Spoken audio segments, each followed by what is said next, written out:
Thank you very much. It's really my pleasure to be here with you, the people. I come back to my presentation. I'm so sorry I cannot help it. I can only give courses, even if you don't need my courses. This is the only way I can teach. I really thank you very much, Ahmad Rafat, for inviting me here. I'm going certainly to talk about Pastaran and their weight in Iranian economy and why they want to keep a statu quo. They don't need to change at all because this is the only way that they can be richer and richer and to have more wealth. However, I need to do an introduction to understand better the role in Iranian economy and in the regional economy. And this introduction goes with a high, very powerful thank you. This is not a complimentary, just saying thank you for inviting us. Thank you for democracy and human rights, because if you people, you don't invite us, we cannot expect any invitation from your state or any other European state.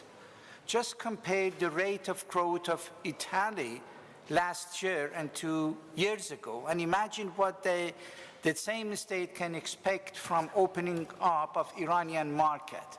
Then you can imagine the rank of human rights and democracy in the diplomatic relations with Iran. I'm coming from France. It's the same case there. And if you consider any other country, I cannot imagine that now, especially now in one of the biggest economic crises, the human rights and democracy and what is happening and saving the people in the region is going to be on the top of the state's agenda. But if you journalists, if you inform and let people know, and if you change the mind, and if you go into public opinion, then the states, because we are in democracy, then the states should take into account what people expect, not selling off the moral and dignity for having a market share which is not going to last forever. What is the politics of Islamic Republic? In a sense, they are looking for Cold War. Unfortunately, I cannot show you my PowerPoint presentation, but that's fine. The ultimate goal of the Islamic Republic in the region is a kind of Cold War. What was Cold War? Cold War is don't touch me, don't mess with me, I don't touch you, I don't mess with you. I have my system, you have your system, we negotiate all the rest. For those of you who expect a normalization of relationship between Islamic Republic and the Western world, you should wait for years. No normalization in that sense.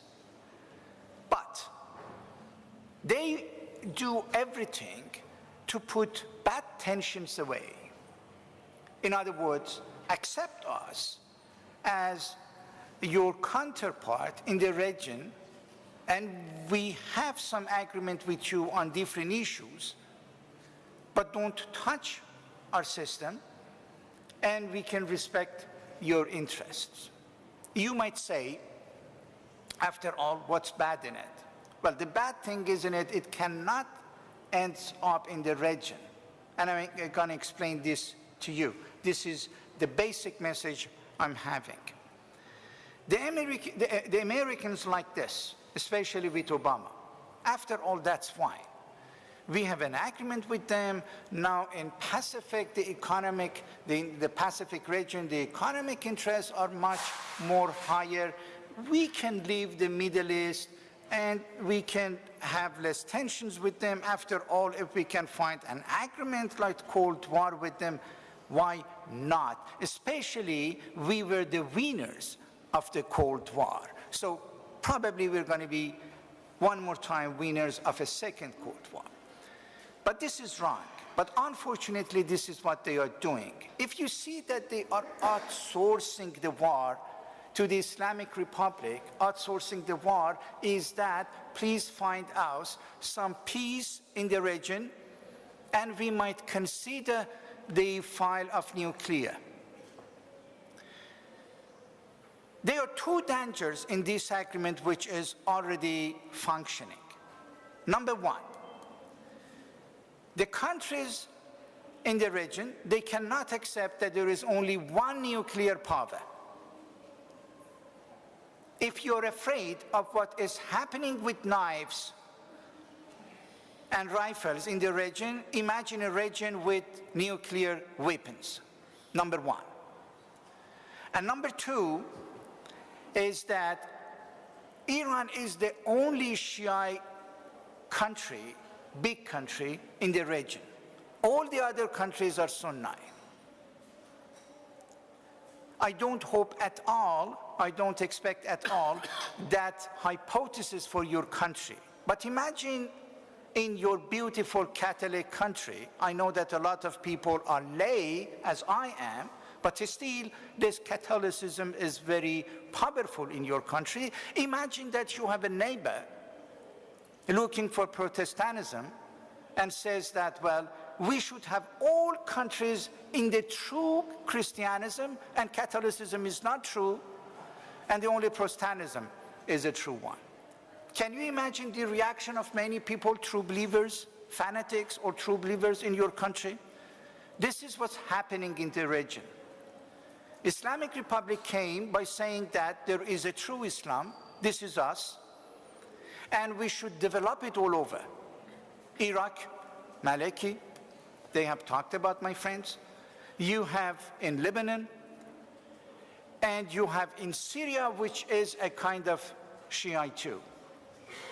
If you want to know why there is now a bad fanaticism, Sunni fanaticism, look to the origin in the expansion of Shiite fanaticism in the region. This is also a reaction to it. Because they wanted what is happening, what happened in Iraq, sort of, I don't know who is the majority, Shia or Sunni, but anyway, after the war, when the Shia went to the power, then Sunni people were under pressure, bad repression. And that was a reaction to it. That's why when those fanatics, Daesh, when they came in Iraq, people considered them as liberator. Now imagine this. I have two more points and then I ended up here. Now imagine this. For nuclear, an agreement with a very big power in the region, Islamic Republic. I have difficulties always to finish my phrase saying Islamic Republic of Iran. It's much easier for me saying Islamic Republic only. Consider this agreement with the United States of America and Islamic Republic. You do the war for us, you know better how to do that. You have people in Lebanon, send your people from Lebanon to Syria in order to prevent Daesh to come in. This is what they did. They are still a lot of Pastoran. I think Mohsen Sazgara can talk much better about it in Syria and Lebanon right now and in Iraq. You do that war for us, and we might consider nuclear file, nuclear dossier, as they call it in France, in another way. The problem is, the tension is going to last forever, not only in the region, but in the world. And I come back to Europe, and that would be my last word. Because Iran is the only Shiite country, and all the other countries are Sunni. And this tension is going to last forever.